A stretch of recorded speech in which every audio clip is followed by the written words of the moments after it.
baldintzak eskasten ari da. Hala iragarri dute egu berrien ondoren protestak kalera eraman eta herritarrak ere deituko dituztela parte hartzera.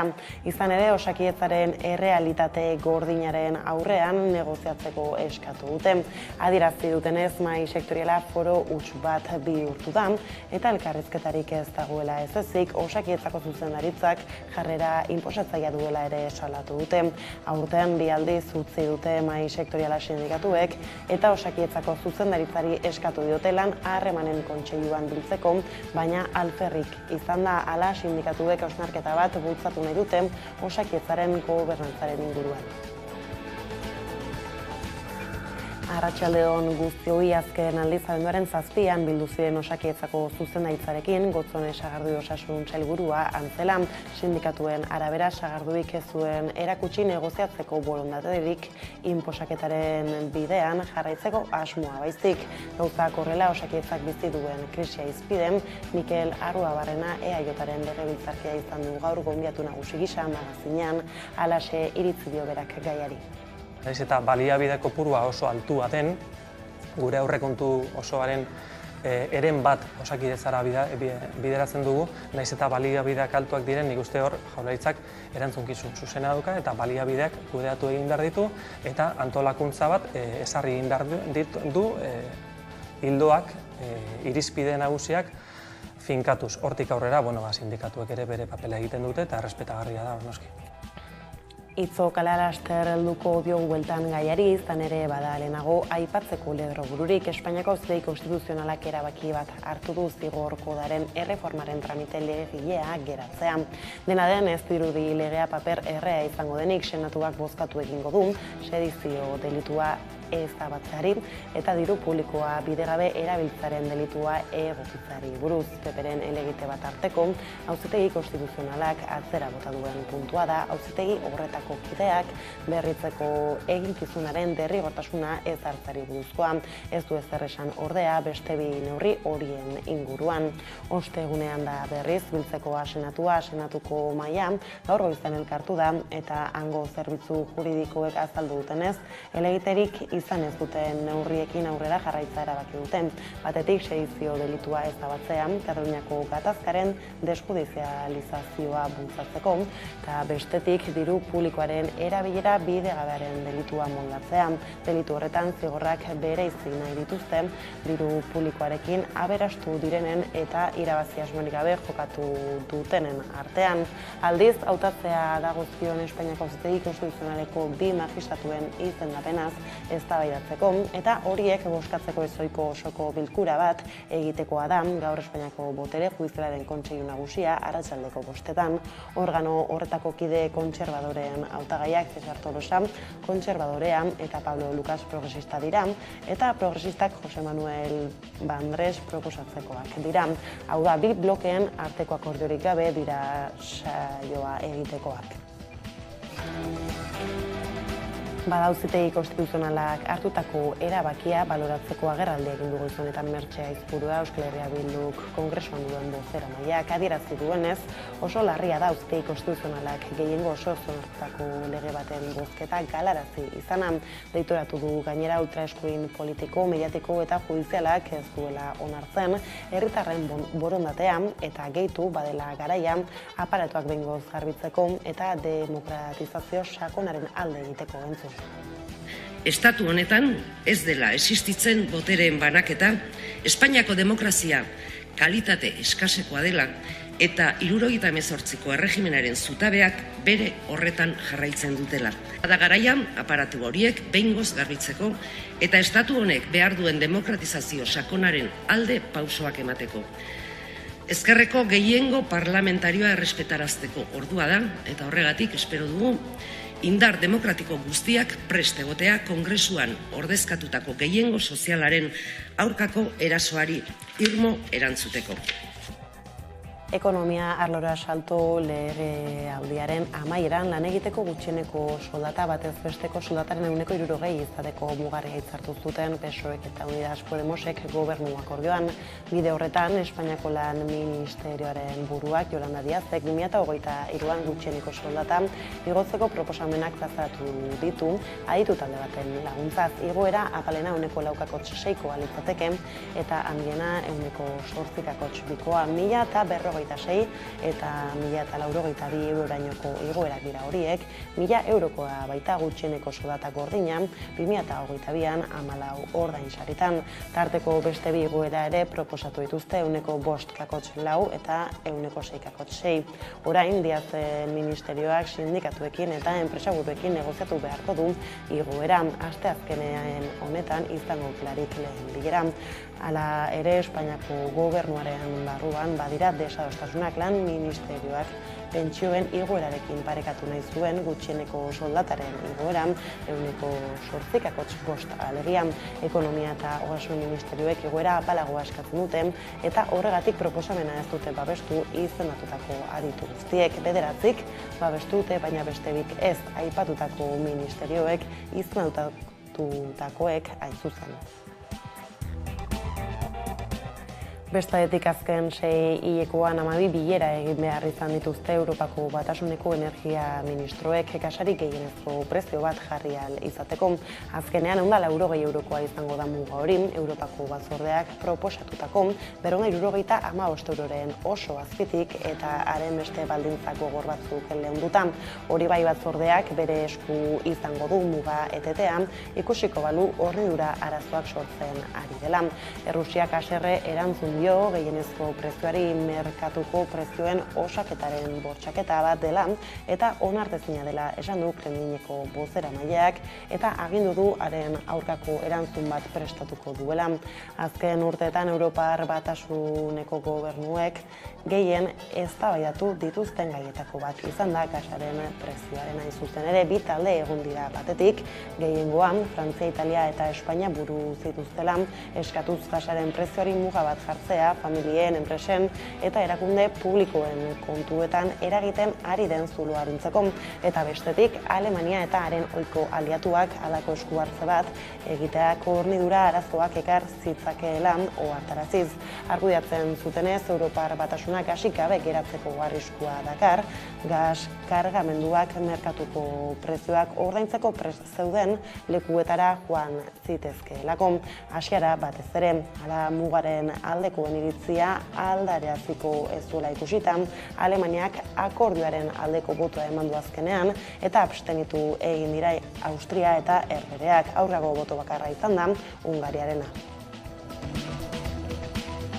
Eta nazioartetik datozen berriekin jarraiki espezien desagertze azkartua galarazteko asmoarekin COP15 nazio batuen erakundaren natur aniztasunari buruzko goi bileran adostu duten planetaren 30% kontserbatzea. Azken 2 asteetan Montrealen egindako biltzarrean parte hartu duten ia 200 herrialdek akordio hori lortu dute goizaldean. Ameriketako Estatu Batuek ez dute ordea ituna sinatu. Adostutakoaren arabera bereziki garrantzitsua diren ekosistemak babestuko dituzte. Herrialdeek 8 urteko epea dute helburu horri dagozkion neurriak hartzeko. Hori bai, ez dute zigorrik ezarri, konpromisoak betetzen ez dituztenentzat. Azken xedea da 2050erako etenda egotea, orain arriskuan dauden espezien galera, baita egungo desagertze tasa globala 10 aldiz apalagoa izatea ere. Mundu osoko 3.000 zientzialariren ikerketa batek ohartarazi duenez, izaki bizidunen espezien 10% desagertuta egongo dira mende amaierarako neurririk hartu ezean. Lur planeta dinosauroen desagertzetik izan den espezie galerarik handienean da, askok 6. espezie desagertzen masibotzat jo duten prozesuan. Ordea osatu eta 10 egun baizik ez du iraun aldaketarik gabe Dina Boluarte Peruko presidentaren gobernuak herrialdea murgilduta dagoen krisi politikoan gobernua berregituratzea erabaki du eta 3 ministeriori eragingo die aldaketak horiek horrela. Pedro Angulo lehen ministroak kargu gabetu du Boluartek hartu duen erabakia zintzatu da Angulo eta adierazi du beharrezkotzat jotzen dituen neurriak har ditzakela. Hala arrazoia eta babesa eman dio Boluarteren erabakiari. Tentsio politiko piztian nahi zuzen ere Perun eta Boluartek esan du gobernuak neurri egokiak hartu dituela liskarrei aurre egiteko. Segurtasun indarrek negargasa erabili dezatela ezarri dute eta ez berdigoiak nahiz eta sare sozialetan aurkakoa erakusten duten bideoak zabaldu diren. Asier Las Euskal Herriko Unibertsitateko zientzia politikoen irakasleak egin du egoeraren analisia gurean.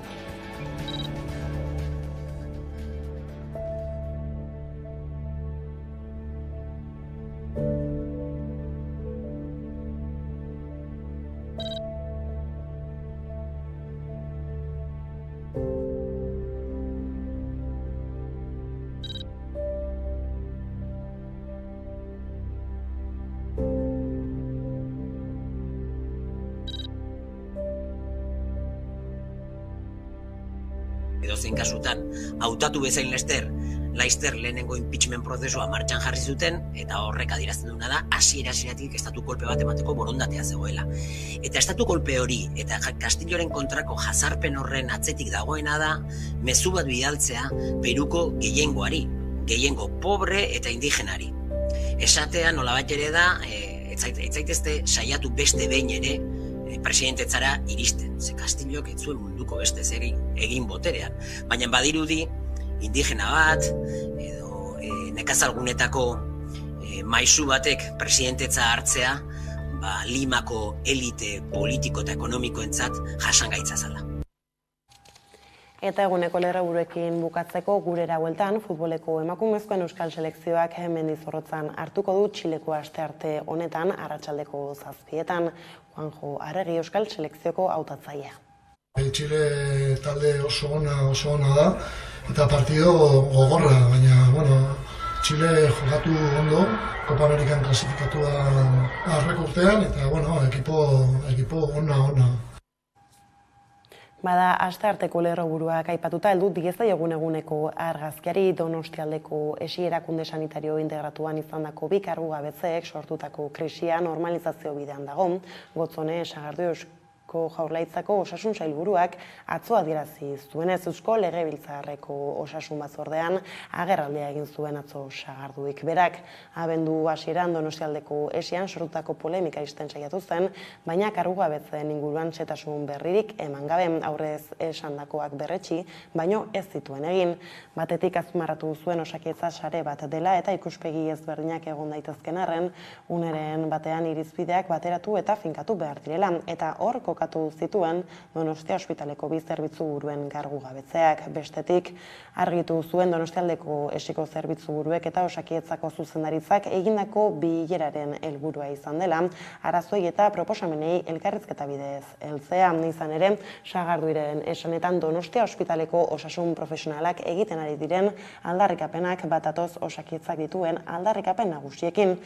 Sagarduiren azalpenak ez diren aski izan oposizioko taldeen iritzi zordea, Euskal Herria Bilduk, Elkarrekin Podemosik, PP Ciudadanosek eta Voxek sailburuari aurpegiratu zioten argibiderik ez ematea zerbitzu buruen kargugabetzeen atzean dauden arrazoien inguruan. Oposizioko taldeek 1000 modutan egin zioten galdera bera Sagarduiri, baina hark ez zien erantzun.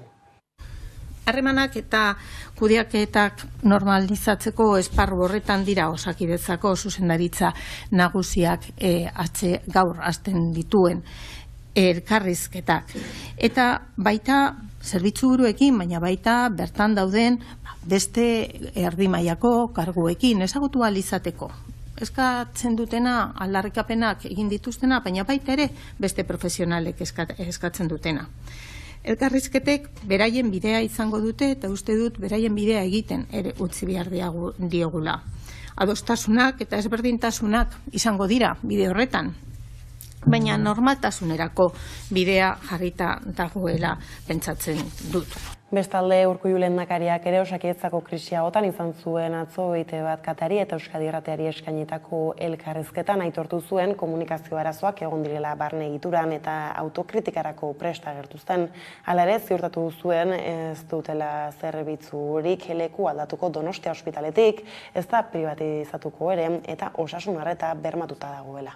Egian autokritikaren batzuk egin beharrekoak dira, batez ere barne komunikazioari begira, bestetik ere pentsatuz zer nolako tentsionamendua dagoen osasun sistemen inguruan Europar Batasunean hain zuzen ere eta Espainiar Estatuan, ze egoeratan bizi dugun lehen arretaren zerbitzua eta profesionalen gabezia, guzti horrek ere giro bat sortzen du eta ez da bakarrika Donostiako zian edo ezian bizi izan duguna edo bizitzen ari garena, baita beste zerbitzu batzuen aldaketaren proposamenaren inguruan ere bizi izan egin dugu.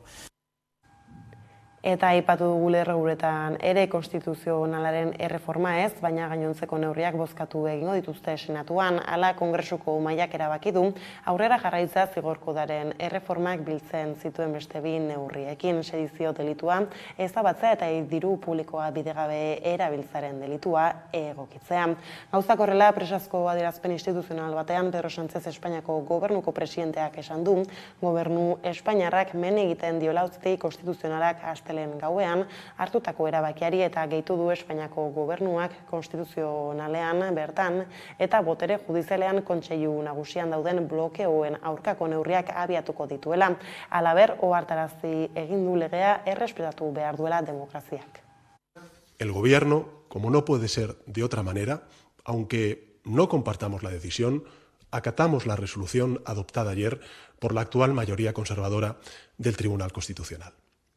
Y también, conforme a la ley, conforme a la Constitución, el Gobierno adoptará cuantas medidas sean precisas para poner fin al injustificable bloqueo del Poder Judicial y del Tribunal Constitucional, y en consecuencia, para que sea respetada la Constitución y la voluntad popular expresada en las elecciones generales del año 2019. Konstituzionalaren bueltako azkenak ala, Iñigo Duriz kazetariak egin du gurean egoeraren analisia adi. Koalizio gobernuaren bazkide askok uste dute atzo erabakitakoak ez duela bertan bera utzi behar kasu honetan senatuan tramitazioan dagoen lege hori, beraz desobedientzarantz jotzeko eskatu dute, baino bai Sánchez presidenteak eta baita Kongresuko eta Senatuko presidentek argi utzi dute bere gain hartuko dutela konstituzionalak hartutako erabaki hau eta ez dutela ezer egingo legez kanpo, edo behintzat konstituzionalak ezarritako irizpide horren aparte, ez?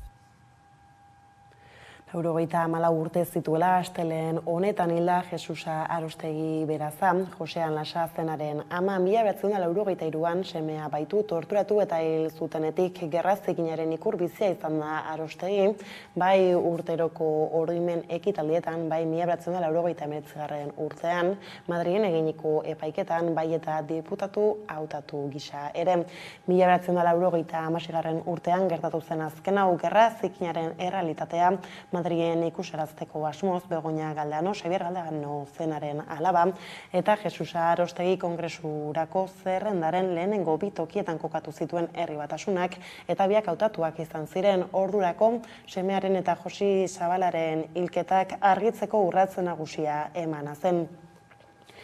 1995ean Alakanten identifikatu zituzten beren gorpuzkiak 10 urte lehenagotik gorputegi batean abandonaturik zeudela Intxaurrondoko Guardia Zibilek irailostean bertako toki galdu batean lurperatu zituzten. Auzitegi nazionalean presente egon zen Enrique Rodríguez Galindo eta gainerako Guardia Zibilak epaitu eta zigortu zituztenean eta antzeko egoera latz eta mingarri gehiago jasan behar izan zituen Arostegik urte horietan. Haren aldeko elizkizunak asteazken honetan egingo dira, Tolosako Santa Maria elizan arratsaldeko 7:00.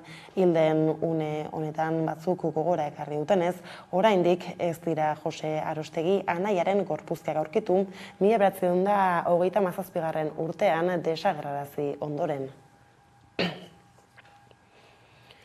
Bestaldetik indarkeriaren 4 biktimak babesa eman diote sarek urtarriaren 7 antolatu duen manifestazioari.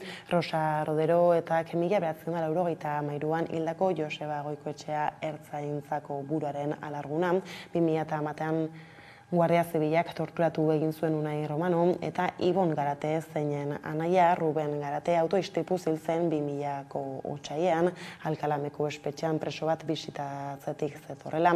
Era berean Asun Lasak Galek 1993an hildako Josean Lasaren arrebak bat egin du gainerako biktimen adierazpenekin. Batez ere bi eskakizun plazaratu dituzte biktimek alde batetik uste dute aitortzeko eta laguntza emateko neurriak aplikatu behar zaizkiela indarkeria guztien biktimein, salbuespenik egin gabe. Haien ustez indarkeria jakin batek eragindako mina ez da beste batek eragindakoa baino handiagoa edo txikiagoa. Beste aldetik 4 biktimek uste dute euskal presoen auziak konponbide justu eta legezkoa behar duela. Hala urtarriaren 7 goizean, sarek topaketa bat egingo du Bilboko Euskalduna jauregian indarkeria pairatutako zenbait biktimaren artean. Eta euskal presoez atortxurrok jaialdiko antolakuntza aseta agertu da, larunbatean Atarrabian ospatu zen jaialdiak izan zuen harrerarekin eta mezu garbia helarazi du ondokoa dioena. Gertu gaude prest denak etxeratzeko.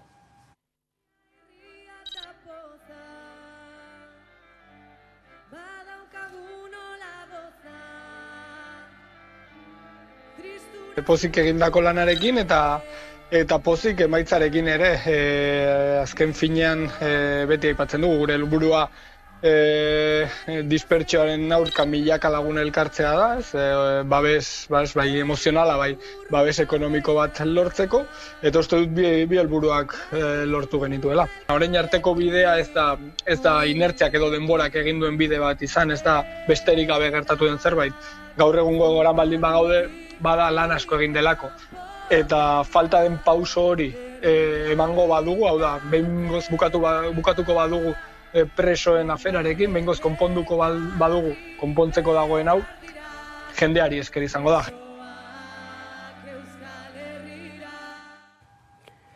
Gainera, dozena bat presondegitan espetxeraturik diren 170 gora euskal presoek gutumana jasoko dute hurrengo egunotan, Irlandatik datorrena hain zuzen ere. Ohi bezala lagun irlandarrek bidali dizkiete, ahalik eta Gabon garaia zoriontsuena opa eginez, eta 2023a emankorra izateko gogoa helaraziz. Elkartasun ekimena da urtero errepikatzen dena. My name is Pat Sheehan.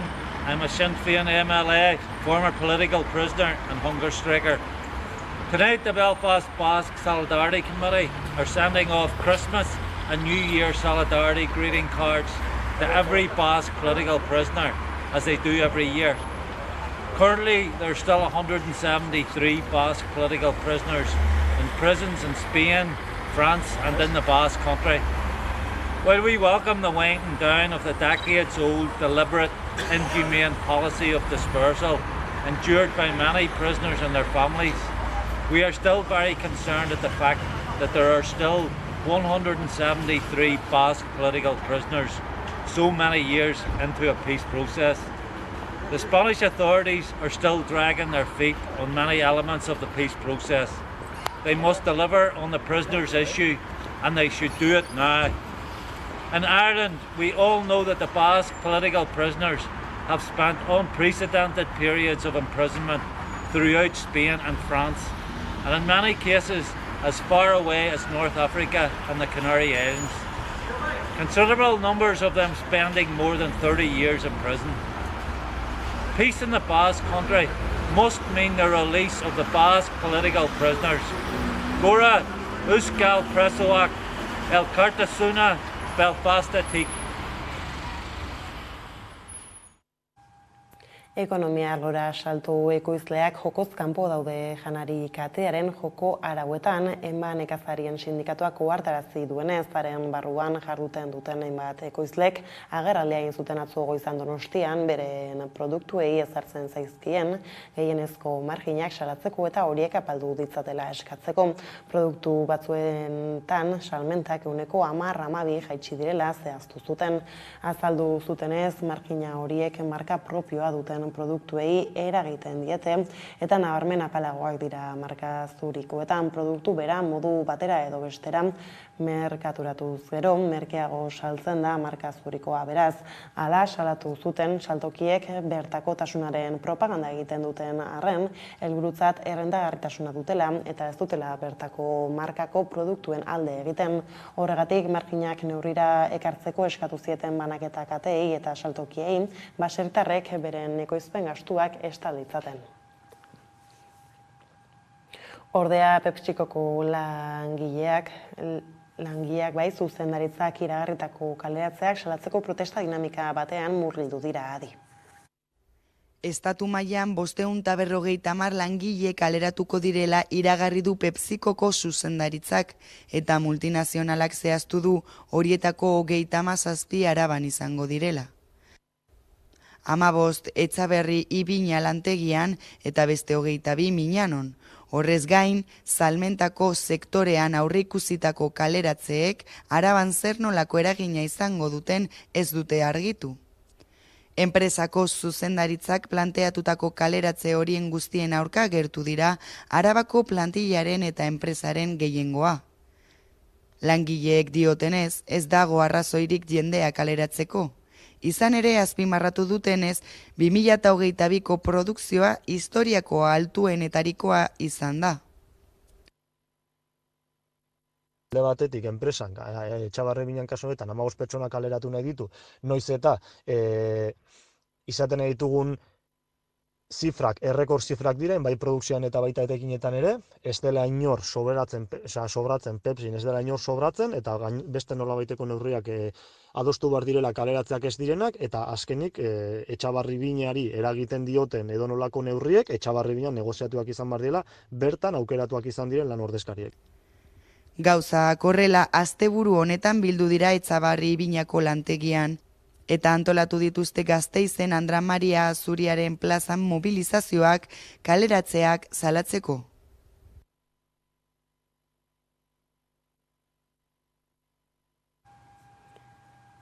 Siemens Energik Gamesaren 93% kontrolatzen du, dagoeneko erosteko eskaintza publikoak 78 hasiko onarpena lortu ondoren eta burtsatik ateratzeko prestatzen ari da. Bien bitartean, Siemens Energik Siemens Gamesa osoa erosteko egindako eskaintza publikoa auzitara eramango du akziodun minoritario batek uste duelako Alemaniako taldeak akzioa erosteko eskainitako prezioa ez dela bidezkoa. Bada Gamesaren akzioak erosteko eskaintza publikoaren barruan, Siemens Energy Group taldeak iragarri zuen kaleratze gehiago egingo zituela. Eta testuinguru horretan gaurkoan protesta egin dute langileek, ELA Comisiones Obreras eta UGT sindikatuak dituta Sarrigurengo plantaren atarian. Puy Remirez dela sindikatuko Industria Federazioko kidea. Aste batez usatu da mai enplegua, naskatuta gaude, badiara matzagu murrizketa prozesu asko gure sorbaldetan, eta argi utzi dute Siemens Energy berriz ere honera etortzen denean, ez dutela deskartatzen edo kaleratze gehiago eta gure lan baldintzak ere ukitzea. Orduan, zentzu horretan berriz ere ozen esaten diegu langileak, Siemens Gamesako langileak egonkortasuna eskatzen dugula, etorkizuna eta gure lan baldintzak mantentzeko borrokatuko dugula. Bestaldetik Arabako kontratu berrien 91% industria sektorekoak dira. Araba lurralde industriala da eta horrek izugarrizko eragina du bertako ekonomian. Izan ere, Eustaten datuen arabera, barne produktu gordinaren 30,5% industrian ekoizten da. Hala ere, enpresen arabera kontratatzeko arazoak dituzte, bestak beste, espezializazio eta esperientzia gabezeagatik Nerea Garzia. Diario Noticias de Álava egunkariak argitaratutako datuen arabera, Arabako kontratu berrien 181 industria sektorekoak dira. Sektore horrek izugarrizko eragina du bertako ekonomian. Izan ere, lurraldeko barne produkto gordinaren 30% baino gehiago industriatik dator. Euskadiko portzentai handiena da hain zuzen ere. Arabako enpresek lehenesten dute ekoizpen, muntaia eta mantentze saileko langileak kontratatzea. Horien atzetik ingeniaritzako, merkataritzako eta marketingeko langileak lehenesten dituzte. Euskadiko datuek egoera bera islatzen dute. Izan ere, industria sektorea lehenengo 5 familia profesionalen artean kokatzen da. Confebaskek iragarritako datuen arabera. Lehenengoa da mekanika, jarraian enpresen kudeaketa eta administrazioa, elektrizitatea eta elektronika, instalazio eta mantentze lanak, eta azkenik informatika eta komunikazioa. Hala ere, enpresek sektore honetako langileak behar izan arren, hainbat zailtasun dituzte kontratatzeko momentuan. Hori dio Arabako enpresen 84,3%. Diotenez, langile horien artean espezializazio eta esperientzia falta da arazo nagusiena. Gainera, espezializazio eta esperientzia faltaren arazoa Euskadi osoan zabaltzen da. Ez da soilik Arabako enpresen zailtasun bat. EAEko enpresen 60% baino gehiagok baieztatzen du profil egokiena aurkitzea zaila dela arrazoi horrengatik. Eta bukatzeko kiroletara salto, aipatu dugu Euskal Selekzioak Mendizorrotzan hartuko du Txileko homologoa aste honetan arratsaldeko 7:00. Emakumezkoen Euskal Selekzioak aste arte honetan Mendizorrotzan hartuko du Txilekoa. Urtebete eta erdi baino gehiago pasa da Euskal Selekzioak jokatu zuen azken partidatik, 2021ko apiriletik hain zuzen ere. Azkeneko txapelketan Venezuelaren aurka garaipena lortu zuen, eta Argentinaren kontra berdin du. Azkenean International Women's Cup txapelketa eskuratu zuen Euskal Selekzioak. Oraingoan Txile izango du aurkaritza Mendizorrotzako zelaian. Juanjo Arregi hautatzaile berriak dioenez, talde on baten aurka jokatuko dute. Txile talde oso ona da, eta partido gogorra, baina, Txile jokatu ondo, Copa Amerikan klasifikatua aurreko urtean, eta, ekipo ona. Presidente bezala beti defendatu dut ofizialtasuna lortzeko zelai askotan jokatu behar dugula aldi berean. Guri gaur orkesten dugun honetan jokatzea dagokigu. Euskal Selekzio ofiziala nahi dugu, eta hori aldarrizkatzeko gure modua izango da partida. Partida honetan estreinatuko da hautatzaile berria. Arregi Urnietan jaio zen eta zenbait euskal talde zuzendu ditu, Reala eta Urnieta besteak beste. Gainera beste mailako Euskal Selekzioko taldeak ere zuzendu ditu. Partida honetarako 18 jokalari deitu ditu. Realeko 5 jokalarik, Osasunako 4, Atletikeko 3, Alabeseko 2, Eibarreko 2 eta Granadako eta Levanteko futbolari banak osatzen dute deialdia. Eta honekin astearteko berriak aipatuta iritsi da albistegiaren bukaera. Gaurkoan Mikel Arrua Barana EIOTaren legebiltzarkidari lehenxago eginiko elkarrezketarekin agurtuko zaituztegu, Osakidetzak bizi duen krisia izpide eta horrelan besterik ez gure aldetik. Hauek izan dira eguerdiak gurean gaur utzi dituenak guztiak eta gehiago nahi duzuen aldiro, 11.eusatarian ondo izan eta bihar arte. Kaixo! Nafarroa saioko aurreko denboraldietan, Lesaka eta Bera ezagutu dituzue Bortzirietako 2 herri, baina Bortziriak bortz dira. Eta gaurkoan Etxalarre ezagutuko dugu. Guazen!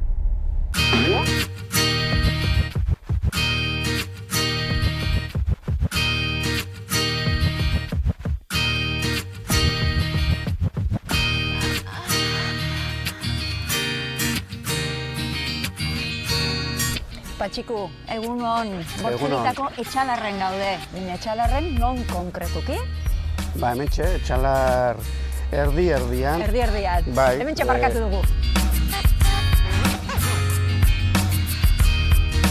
Lainoak urez betetzen diren bitartean, egoa izarekin batera badoaz, argi izpi bortitz bat.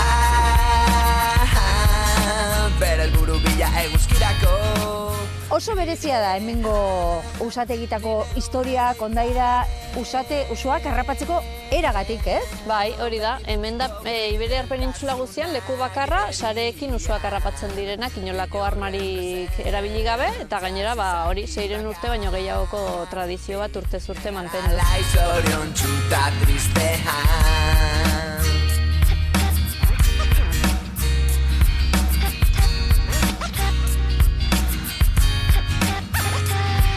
Xanti, zurekin bildu naiz, garai batean, zure lanbide ere bazelako hemen inguruan ibiltzea. Bai. Lanbide esanen dugu edo? Bai, gau lana. Sentitu nahi dudan amodioa, aurriolaz bihurtu arte, ene buran dauden hitz margotuak, eskutiz bate.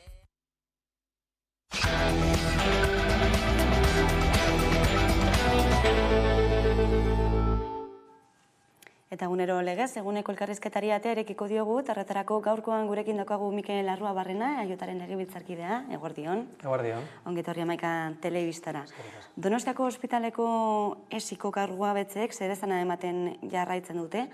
Zergaitik uste duzu ekarri duela inzoka luzea?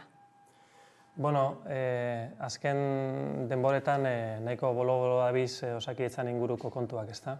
Mediotan da presentzia handia daukate, bai Donostialdeko osiarekin zerikusia daukatenak, baita ere Basurtoko kardiologia zerbitzuarekin zerikusia daukatenak, eta egin batean, ia esango nuke gauza naturala dela, ezta? Osakidetzan 31.000 pertsonek lan egiten dute egunero, erkidegoko biztanle guztiak hartatzen ditu Osakidetzak, eta beraz, egin batean lan gatazkak egotea, eta horrelako gauzak gertatzea, ia esango nuke naturala izango litzakela, ezta?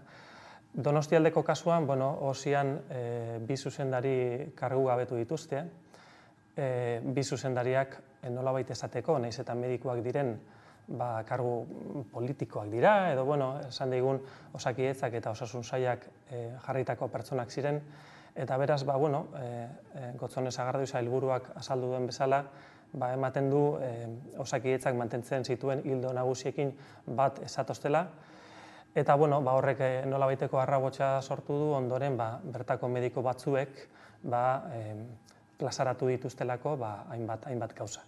Atzo Osakidetzako zuzendaria egon zen Donostin, goiz guztiko bilera bat izan zen, eta uste dut urtarrilean ere deitua dagoela bilera berri bat, beraz lehendakariak aipatu zuen bezala, elkarrizketa bidea abian da, zabalik dago, eta hurrengo asteetan ikusiko dugu, segurazki nola lasaitzen diren apuraturak. Aipatu duzu atzokoan Gotzone Sagardui Osasun Sailburuak emandako azalpen horiek Eusko Legebiltzarrean, baina oposizioak ez ditu asetu, azalpen horiek esaten dute ez direla nahikoak, zein iritzi duzu honekiko? Azalpenak nik entzun ditut, eta, de hecho, nik eman dudan azalpen hau berau izan zen, Gotzone Sagarduik Legebiltzarrean eman zituenak.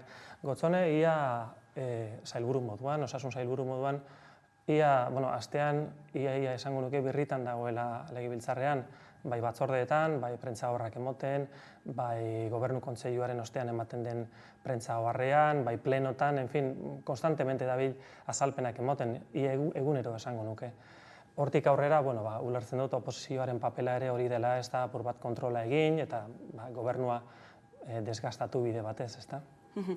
Dena den, badadioenik Donostialdeko esitik haratago doan zerbait dela, gertatutakoa, horregatik arrabotsa hain handia izan dela, Osasun Saila, osasun publikoa desegiten ari dela. Hori ze egozten diote sistematikoki, bai sindikatuek eta oposizioko taldeek? Bai, bi kritika egoten dira normalean, ez da bata da murrizketena eta bestea da privatizazioena. Eta ez dira zuzenak gure ustetan, Murrizketari dagokionez, 10 urtetatik ona, urtero egin du gora Osakidetzaren aurrekontuak. De hecho, urtero eskintzen diogu Osakidetzari diru kopuru errekor bat.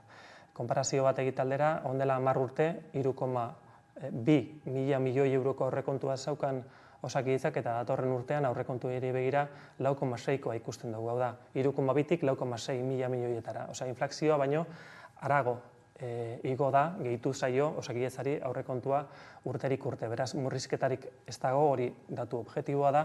Eta bigarrena, privatizazioan inguruan ez digute probarik emoten. Ez dakit nik bai gogoratzen dut, pasadan legegintzaldian, behin Podemosek bendin makina baten kasua ekarri zuela, agian jantoki batena, baina dinot kudeaketa publikoa da, kudeaketa publikoa jarraituko du izaten, ez dugu beste erkidego batzutan bezala hitzarmenik egiten adibidez ospitaleen kudeaketa publiko-pribatu izateko, gurean dena da publikoa, eta hori da Jaurlaritzak agertu duen asmoa, etorkizunean publikotik joateko, kudeaketa publikotik joateko. Baina esaterako lehen arretaren egoera ez da okertu azken urteotan? Bai, dudabarik. Covid-a ere pasatu dugu. Gaur 2000 langile daude etxean, bajan, ez? Dinot, zailtasunak badagoz, badakigu ere, pediatria eta familia medikuak ere merkatuan gutxi daudela, ez? Baina hori ez da bakarrik gure erkidegoko arazo bat, estatu guztian gertatzen da, eta Europako herri askotan ere gertatzen da, eta horri nik uste dut Europa mailatik, eta baita ere gure eskumenen aldetik saiatu behar garela erantzun bat emoten, ez da, Euskal gizartea gero eta nagusiagoa da, adinaren aldetik, gero eta zaharragoa gara, eta hori arrakasta bat da, baina kudeatzen jakin behar den arrakasta bat da, ez da, baliabideak bai, eta baita ere behar ditugu profesionalak eduki. Urtero, espezialitate kopurua Ministerio de Sanidadek finkatzen dau. Espainiako gobernuak finkatzen dau, urtero zenbat mediku espezializatu aldiren. Eta prospekzioa urteetako proiektzio hori txarto egiten bada, 10-20 urteko proiektzio hori txarto egiten bada, eta behar baino ikasle gutxiago baditugu, adibidez pediatrian edo adibidez mediku familietan, zer gertatzen da? Gero 15 urtetan, 20 urtetan gabezia dagoela, ez da? Da, apurat hori gertatzen zaio gure osasun publikoari. Baina badinot faktore asko daude, ez da hori bakarrik, baina hori da nagusietako bat. Baita ere, sakondu behar dugu, eta hor gizartean ere, gizarte guztiak dauka erantzunkizun bat, ez? Pediatria eta familia medikuak apurua prestigiatzen, ez? Ez daikun pentsatu bakarrik, umei mokoak kentzeko dagozala, baizik eta, oso beharrezkoa diren espezialitateak dira eta prestigiatu egin behar ditugu, bai lan baldintzen aldetik, Jaurlaritzak publiko egin du lan baldintzak hobetu egin zaizkiela, soldataren aldetik, eta baita ere gizartearen prestigioaren aldetik hor ere denon artean saiatu behar gara, arazo hau ez da bakarrik gurea. Bien bitartean dena den sindikatuak protestara itzuliko dira, ostegun honetarako deitu dituzte protestak, eta esan dute agian Gabonen ostean ere kaleak hartuko dituztela berriro ere, osasun sistema publikoaren alde egiteko. Diotenez gainera sindikatuek eta agintariek osatzen duten mahai sektorial horrek fruituak ez dituelako eman azken hilabeteotan. Bai, nik uste dut gobernuaren lana dela elkarrizketa zintzoa eta kontinu eukitea bai sindikatuekin eta bai oro har langileekin. Hortik aurrera, antolakuntzari dagokionez, nik uste dut hor Jaurlaritzak baduela eskumen zuzen bat baliabideak antolatzeko eta finkatzeko zentro erreferentea zein izan behar duen, azken finean, nahiz eta baliabide kopurua oso altua den, gure aurrekontu osoaren eren bat Osakidetzara bideratzen dugu, nahiz eta baliabideak altuak diren, nik uste hor Jaurlaritzak erantzunkizun zuzena duka eta baliabideak kudeatu egin behar ditu eta antolakuntza bat ezarri egin behar du hildoak, irizpide nagusiak finkatuz. Hortik aurrera, sindikatuek ere bere papela egiten dute eta errespetagarria da, noski. Aurrekontuak aipatu dituzula datorren astean, onartuko dira datorren urtekoak. Azkenean ez da lortu oposizioaren babesik, zer gertatu da?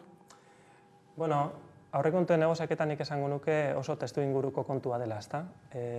Beti oso kontutan eduki behar da, alderdi bakoitzak ze behar dituen. Azkenengo 5 urteetan Jaurlaritzak adostu ditu lehenengo PPrekin, ondoren Podemosekin eta pasaren urtean Bildurekin. Beraz nik uste dut, adosteko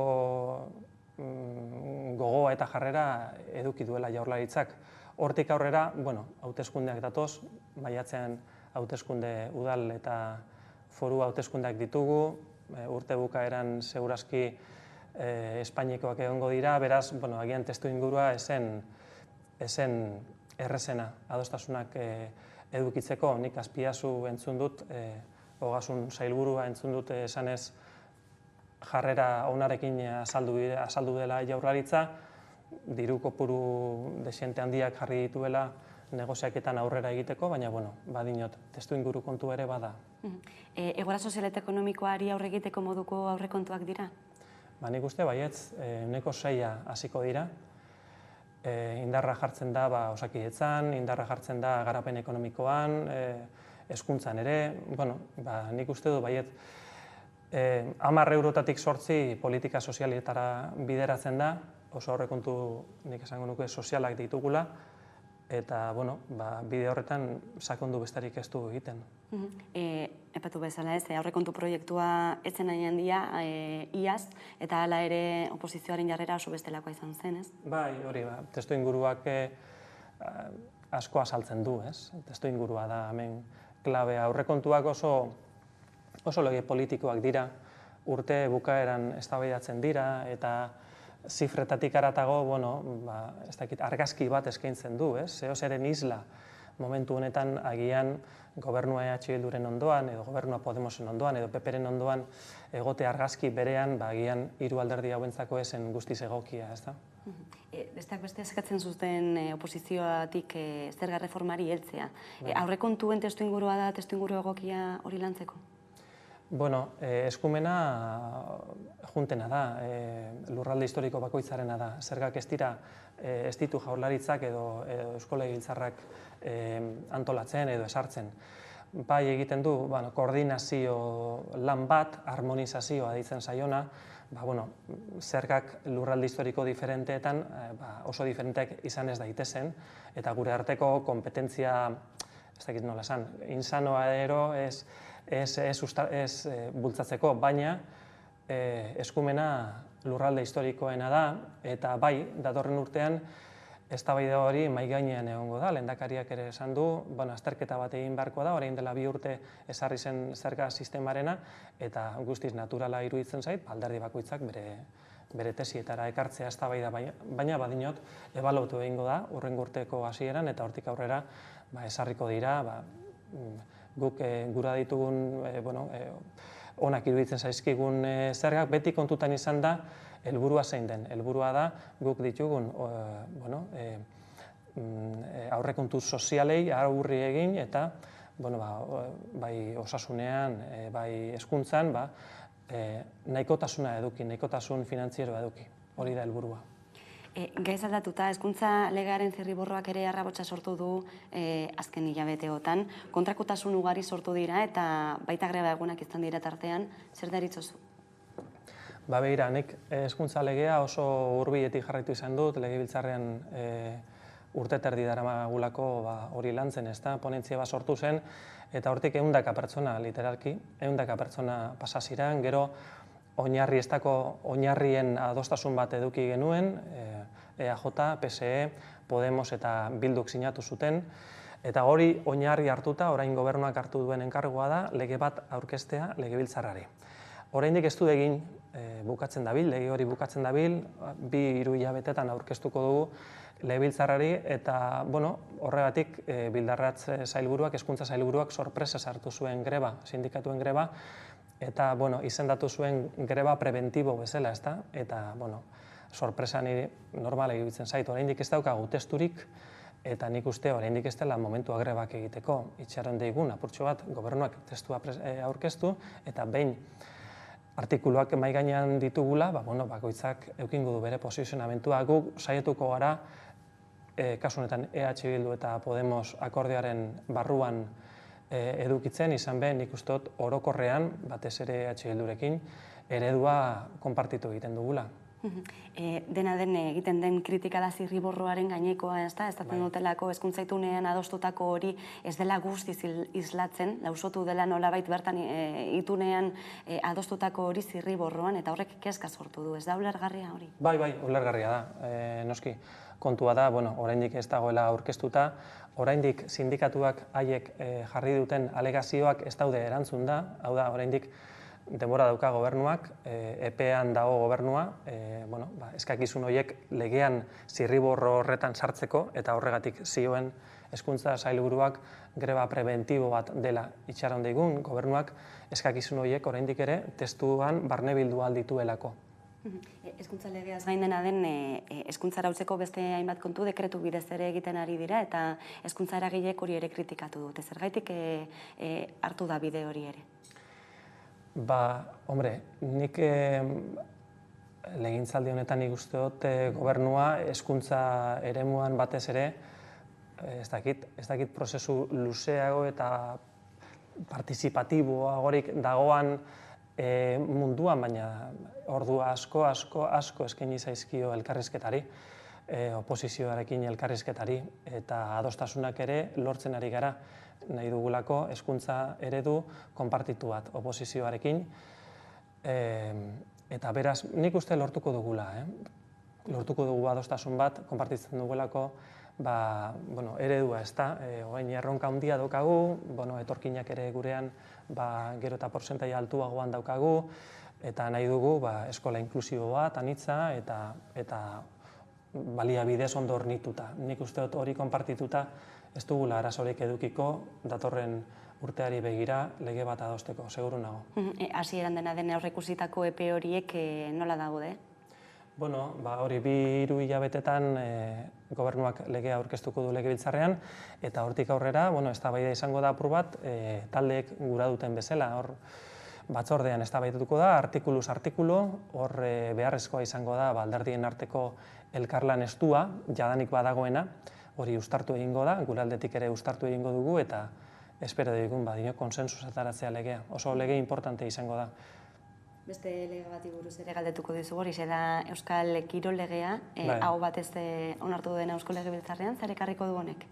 Oso lege teknikoa da, aldaketa oso aldaketa teknikoa da, nazioartean dopinaren kasuan asko aldatzen dira, denbora gutxiro aldatzen dira, mugak eta bar, eta hori gurera ekarri behar genuen, hori eguneratu egin dugu, eta beraz, adostasunarekin atara dugu, bai. Bestalde, Aiotak entzunez eraiki dinamikari amaiera eman berri dio, etorkizunari begirako 10 konpromiso hartu ditu gainera alderdiak, zeintzuk izango dira lehentasun horiek?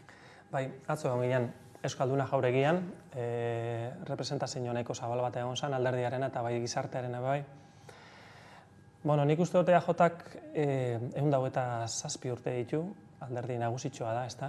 Eta nik uste dut, iraganean doai bat auki dugula, eta da, gizartea irakurtzen jagin izan dugula, ezta? Eta kalea entzuten. Eta nik uste esfortzu hori egunero egin behar dela, gauzak harin aldatzen direlako baita kalean ere, eta alderdiak esfortzu hori egin du, herri-herri, nik ere parte hartu du, militante soil moduan, jendearekin elkarrizketatu, eta galdera bat egin, batzutan zaila dena, nola ikusten duzu Eusko Alderdi Jeltzalea, ez da? Eta hor erantzunak bakoitzak bereak eman du, eta hortik eratorrita, 10 neurri, denak ez dakizkite buruz, baina demokrazia alderdia gizarteari zabaldu, demokrazia mantendu eta zaindu gure herrian, eta apur bat batzuk agenda 2030 agendan datozenak, ez da, etorkinei begira, aldaketa klimatikoari begira, berdintasun gizon eta emakumeen arteko berdintasunari begira, hor utzi ditugu azkenean, gure inguruan dabiltzaten pertsonek gomendatu edo eskatu digutena, ez da? Azaldozunez, prozesu honetan zehar entzun duzu ez, herritarrek esan beharrekoa, herritarren iritzia, zenolako iritzia dute Aiotaren gainean? Orokorrean esango nuke ona, bai eskatzen digute, humiltasunez aritzeko, eta horretan saiatzen gara, eskatu digute ere metaforikoki korbata gutxiago eta kamiseta gehiago, eta hori ez da bakarrik jaskera kontua, ez da jarrera kontua. Eta humiltasun horretatik, entzun ditugu esan digutenak, eta esan digute bentan sinesteko, ez da? Mezuak igorri eta igortzen ditugun mezuak barneratzeko eta sinesteko, eta nik uste oso ondo batera da, beti dago ondo entzutea, ez? Batez diferentea den jentea. Alor politiko zari garela ere Inigo Urkullu lehendakariak hamarkada bat bete du makargua lehendabiziko sartu zuenetik. Nolakoa izan da hamarkada hau? Bueno, beraz izan 2008ko krisiaren ostean, oso epoka konbulso baten, gero COVID etorri izan, eta azken hilabeteotan Ukrainiako inbazioa bizi izan dugu, eta horrekin energiaren kostuaren igoera eta inflazio bortitza.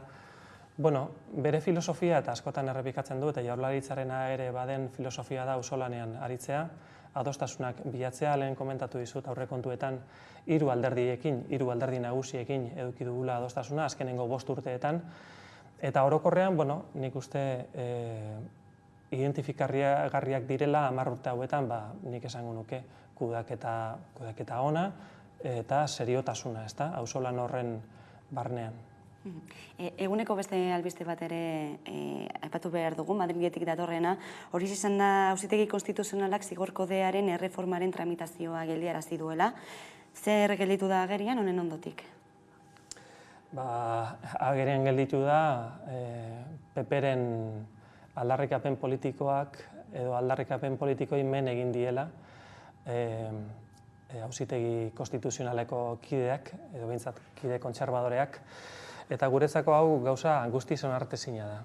Ezin dugu onartu epaitegitatik politika egitea, gainera alderdi baten eskakizunei men eginda, hain modu evidentean, ezta? Eta gainera harrigarria da, ze normalean Auzitegi Konstituzionalak hilabeteak eta urteak hartzen ditu bere ebazpenak egiteko, eta kasu honetan apenas egun batzutan erantzun egin dute eta nola gainera, ezta? Bueno, gu ez dakit, saiatu behar gara presioa egiten, izan ere honek min handia egiten dio politikari, eta min handia egiten dio justiziari eta baita demokraziari ere. Izan ere, botere banaketa demokraziaren oinarrian dago, eta saiatu behar gara politika egiten, ze politikaren alternatiba da, ez politika autoritarismoa, beraz, saiatu gaitezen prestigiatzen bai politika eta bai justizia, eta hori hasteko egiten da Auzitegi Gorenean PPk eta PSOek dituzten bokalak edo kideak berriztatu. Orain dela berriztatuz, orain dela 3 urte iraungi zen haien epea, haien agintaldi epea, eta beraz guztiz onartezina da, eta oso min handia egiten dio demokraziari egoera hontan mantentzeak. Sorpresa sartu duzue gertatutakoa edo aurreikusi zitekeen zerbait da Espainiar estatutik? Bueno, oso gauza bortitza izan da. Aurretik ere, bizi izan genuen Euskadin, salbuespen egoera asko egon dira, eta bat izan zen Atutxa Legebiltzarreko presidente zenean, eta mahai guztia auzipetu zituen Auzitegi honek, eta orduan gutxi gora bera ezagutzen dugu, zer diren salbuespen egoerak, hori baino gehiago egon dira urte hauetan, eta beraz, harriduraz, agian bai oso harin eman delako, egun gutxitan ebatzi duelako, eta gainera aurrekari bat ere esartzen duelako. Aurrerantzean edozein parlamentarik senatu edo kongresuan edo edozein parlamentutan martxan dagoen aldaketa legislatibo bat gelditu aldu, epaitegien bitartez, eta horrek aurrekari oso arriskutsua ekartzen digu. Madrilen bertan ere, eskumenen transferentziai buruz ere galdetuko dizugu, zein puntutan dira, izan ere gutxi falta da ez, legealdi hau bukatzeko, 30 eskuduntza bitartean gelditzen dira, nola ikusten duzu egoera? Bueno, hurbilen dagoena da trenbidezaren kompetentzia gurera ekartzea. Eta hona izango litzake, gainontzeko garraio sistemarekin bat egiteko, eta hor sistemak lotzeko, ez da, Renferenak, Euskotren, tranbia, metroarekin, ez da. Bazegoen, eta orain dirudi, teknikoki, trabatxo batzuk daudela, baina, nik konfiantza daukat legintzaldia, Espainiko legintzaldia bukatu horretik, hemen edukiko ditugula. Lehendakariak bitariko batzorde bat eskatu du, kompetentzia hauek ahalik eta arinen ekartzeko, baina, guk jarraituko dugu, batzutan ritmoa gura baino geldoagoa da, baina, jarraituko dugu, oso insistente gara, eta horretan jarraituko dugu, lortu arte. Mikel Arruabarrena, EAJaren legebiltzarkidea, eskerrik asko, gaurkoan, Ameka Telebistara gerturatzeagatik. Zeuri. Hurrengora.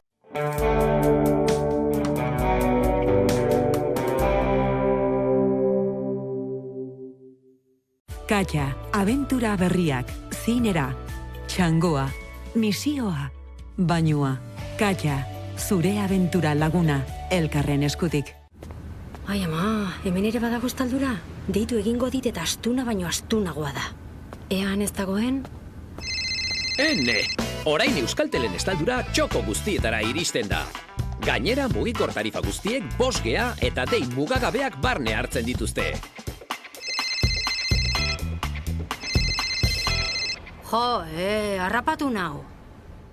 Kaixo! Nafarroa saioko aurreko denboraldietan, lesaka eta bera ezagutu dituzue Bortziretako 2 herri, baina Bortziriak bortz dira. Eta gaurkoan, Etxalarre ezagutuko dugu. Guazen!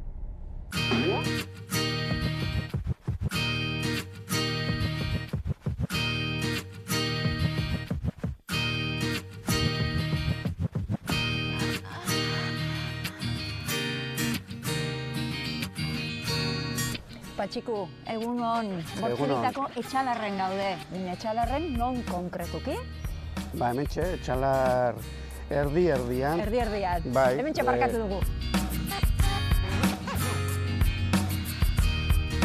Lainoak urez betetzen diren bitartean, negoa izarekin batera badoaz, argi izpiportitz bere helburu bila eguzkirako.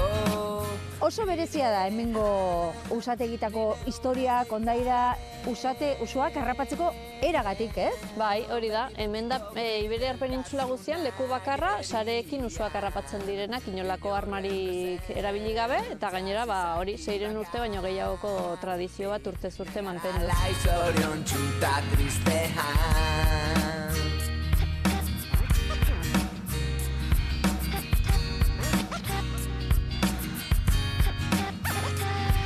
Xanti, zurekin bildu naiz, garai batean zure lanbide ere bazelako hemen inguruan ibiltzea.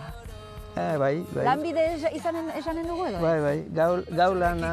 Sentitu nahi dudan amodioa, aurriolaz bihurtu arte, ene buran dauden hitz margotu.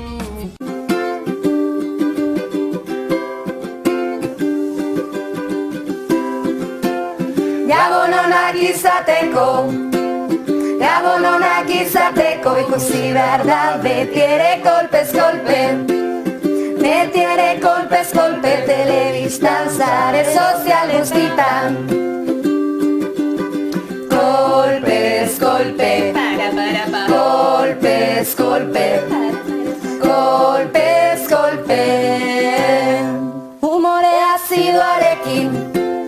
humore azidoarekin barreak beti dituzu gurekin telebistan sare sozial guztitan. Kolpez kolpe,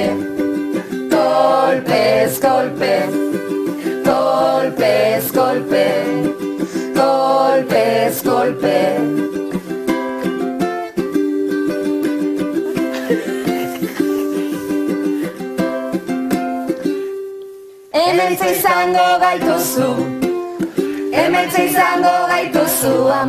piztu orain badakizu. Asteazkenak ondo gorde egizuz. Kolpez kolpe,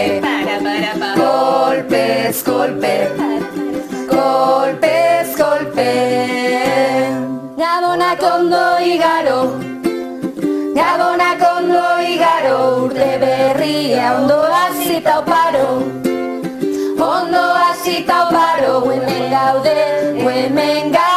Hemen gaude. Kolpez kolpe, hemen gaude. Kolpez kolpe, beti gaude.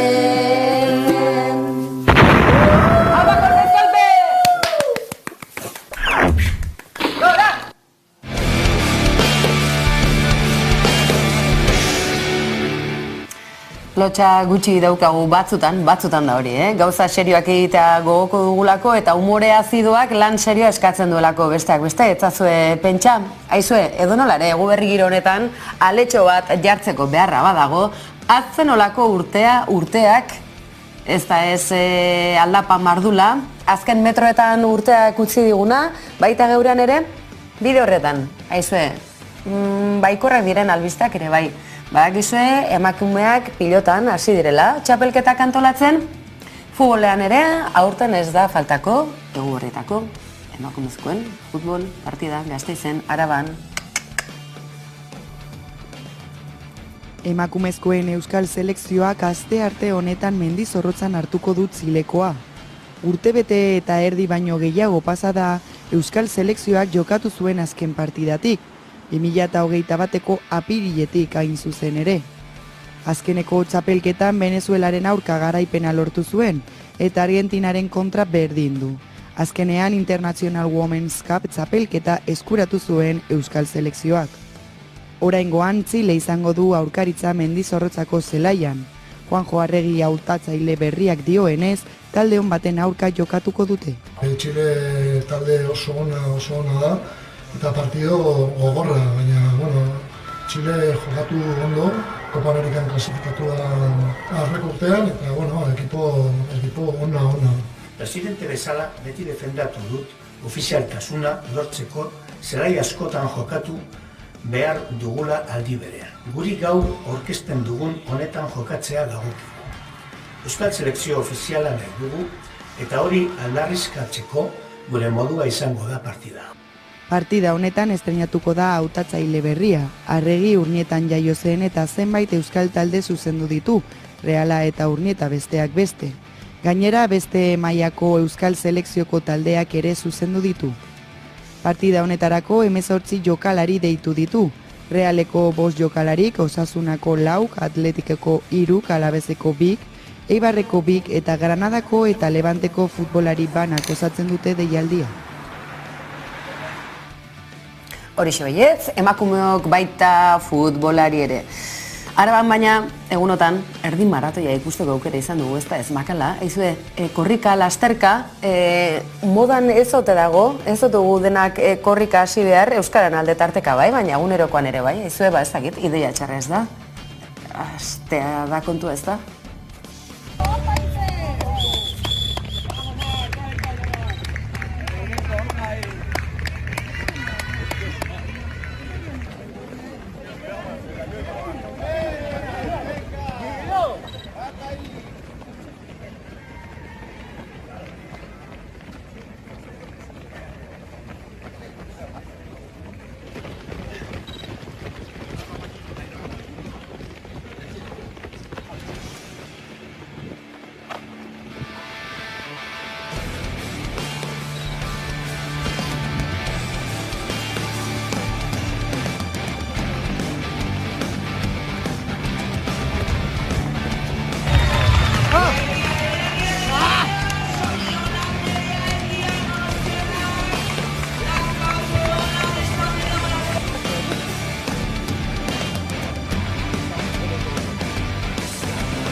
Kirola bakarrik ez, bazen egiten Euskal Eskola Publikoak baduela jaia eta datorren jai hori aurkezteko tarte hartu dute beste behin ere.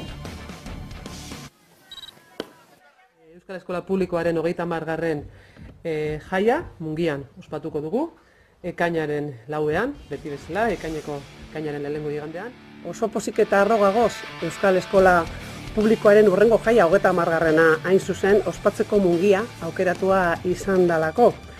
Zalantzabarik guretzako ohore handia da mugimendu oneri babesa emotea eta seguro nago Mungia eta Mungialdea preste egongo dala ekainaren 4ean behar bezalako berotasuna emoteko. Eta egun hori guztion oroimenean geldituko dala jai giro ezin hobean ospatuz. Eskola Publikoaren jaiaren 30. edizioak Legardako Eskolaren 50. urteurrenarekin bat egingo du, beraz, aurten ospakizuna bikoitza izango da guretzat. Ekainaren 4ean, Zuen zain egongo gara mungian, publikoa aldarrikatzeko, sare hau osatzen dugunok asko eta asko garela ospatzeko, eta gauza guztien gainetik gure hezkuntza sistema publikoa babestuko dugula argi geratzeko. Jagon da, babestu, zaindu eskola publikoa. Hori izango da, aurtengo jaiaren leloa, pertsonak bihurtu ditugu forma desberdin, eta forma desberdin horiek egiten dute alde batetik eskola publikoa babestu, jagon, beste aldetik defendatu, eta baita ere ospatu. Hiru ideia horrek azpimarratu nahi genituzke. Uste dugu, inoiz baino gehiago, publikoa eta eskola publikoa balorean ipini behar ditugula aurtengo jaian. Eta lehen honen bidez, mezu hori zabaldu nahi dugu.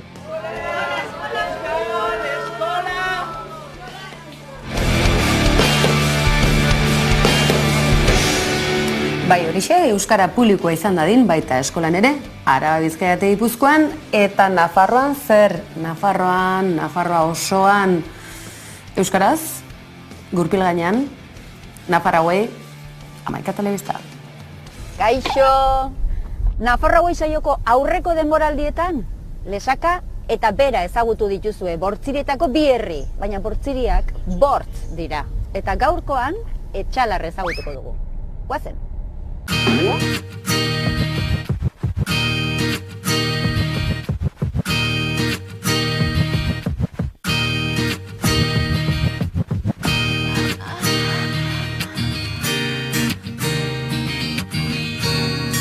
Patxiku, egun hon, Bortziritako Etxalarren gaude. Etxalarren non konkretuki? Ba, hementxe, Etxalar erdi-erdian. Erdi-erdian, Bai, hementxe parkatu dugu. Lainoak urez betetzen diren bitartean, negoa izarekin batera badoaz, argiz piportitz bere helburu bila eguzkirako. Oso berezia da hemengo usategitako historia, kondaira, usoak harrapatzeko eragatik, ez? Bai, hori da. Hemen da Iberiar Penintsula guztian leku bakarra sareekin usoak harrapatzen direnak inolako armarik erabili gabe, eta gainera hori 600 urte baino gehiagoko tradizio bat urtez urte mantendu. Alai zorion txuta tristean.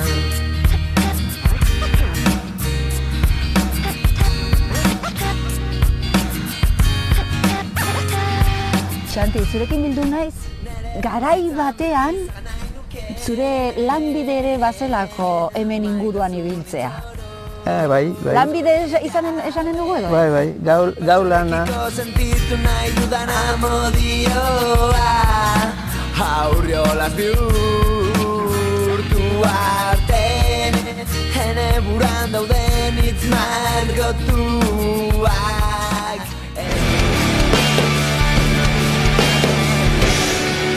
Anabel Arraizarekin zeinen ederki guazen Nafarroan hainbat toki ezagun berrezagutzera, denboraldi berrian murgildua baita Nafar hauei saio, maitatua eta Amaika Telebistaren harribitxietako bat. Aizue, Atortxurrok pasa berri da, zuzenan eskaini egin izuen gainera, nogen beste ikusi zenuten, baita tremenda jauria ere, askok jarraitu ahal izan zenuten.